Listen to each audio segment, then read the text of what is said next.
The Quest 2 is holding back VR. This is an idea I've seen floated around in comment sections and forums quite a bit from time to time, and it's a notion I've had to deal with directly in the development of my game, Neat Get a Life Simulator.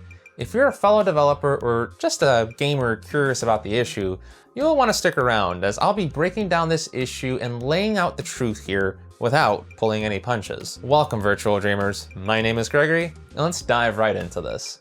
For those who aren't aware, the main difference between the Quest line of headsets and PC VR headsets like the Valve Index is that the Quest line has built-in computer chips that allow them to play games without being connected to a big computer, at the cost of missing out on said big computer's powerful graphics. Before getting into the issues that this presents, it's worth noting what the strengths of the Quest platform are at this time, since they may not be obvious at a glance. For starters, Quest headsets are capable of supporting most modern rendering effects at a graphics API level, resulting in there being very few features that we can't at least attempt to run on the headsets. Hardware-wise, the headsets themselves are actually pretty solid by the standards of the day, with the Quest 2 having a near 4K resolution and up to an 120Hz refresh rate. Combine all of that with the inputs and functionality mostly being on par with what most PC VR hardware does, and you end up with the situation that we're in today, where a good number of games released for both PC VR and on the Quest, if not releasing on the Quest first before coming on PC. Clearly, the Quest headsets haven't killed off VR games development with their specs, though them being usable as PC VR headsets via the use of a USB Type-C cable clearly assured that didn't have to be the case. All that being said, the issue at hand isn't, is the Quest 2 stopping VR games from being made, but rather, is the Quest 2 holding back the VR games that are being made from their full potential? The answer to that question, in my eye, is more than likely yes. The Quest 2's hardware is very capable computationally, but when you consider the thermal limitations of being in a VR headset, the constraints of having to do VR rendering, all in tandem with having to run the whole VR OS and tracking, you end up with the remaining power barely managing to get games into the PS3 eras of visuals, with the PS2 feeling being a common derogatory remark levied towards the final results. I made a whole video on that matter back in April, so check that out if you want the full situation on that. But suffice it to say, the high resolution, high refresh rate potential of the Quest 2 hardware is hardly being leveraged by the games developed for the device itself, with many titles struggling to hit adequate frame rates, even with heavy use of fixed foveated rendering and the removal of basic graphical features like real-time shadows. When a game developer is faced with having to make gargantuan changes to get their titles running on the mobile hardware, it's not difficult to imagine them making wider changes for the sake of accommodating the Quest platforms, even if it comes at the cost of the possible PC experience. To give a direct example, I actually altered the game design for my game, Neat Get a Life Simulator, as a direct result of the Quest's limitations with real-time lighting.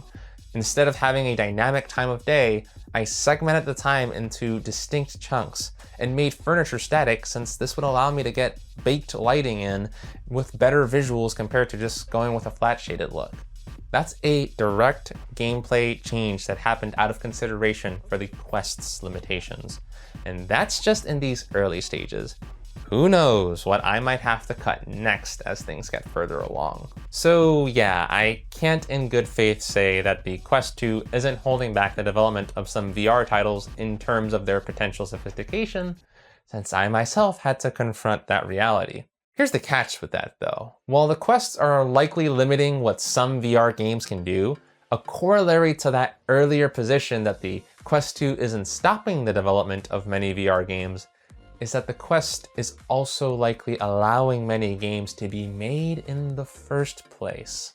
Let's run by all the previous points again real quick. Solely attributing the lower fidelity, more stylized look of VR games to them being released for the Quests is a bit weird when you consider that lower fidelity, more stylized is basically the damn calling card of indie games, a designation that the vast majority of VR games today share. Indie devs have hardly been expected to make the maximum potential use of their given hardware platforms in the past, and wondering what the AAA sector's limitations in the space would be is kind of tough when you consider that we don't really have a lot of AAA games in the VR space to begin with, regardless of looking at standalone PC or console VR. Seeing some of the spectacular visuals the AAA space managed to pull off back in the PS2 era with far more limited hardware, I'm not inclined to count out the potential of the hardware on the Quest line in the slightest. And mind you, the lack of AAA investment into the space here is very likely more the fault of the PC VR and console VR's history than it is the doing of the Quest lines. It's gonna take a while for developers to respond. We need only look at the visuals of PSVR 2 titles though to see that profit and deals are what is gonna be driving the development of higher end AAA titles in this regard.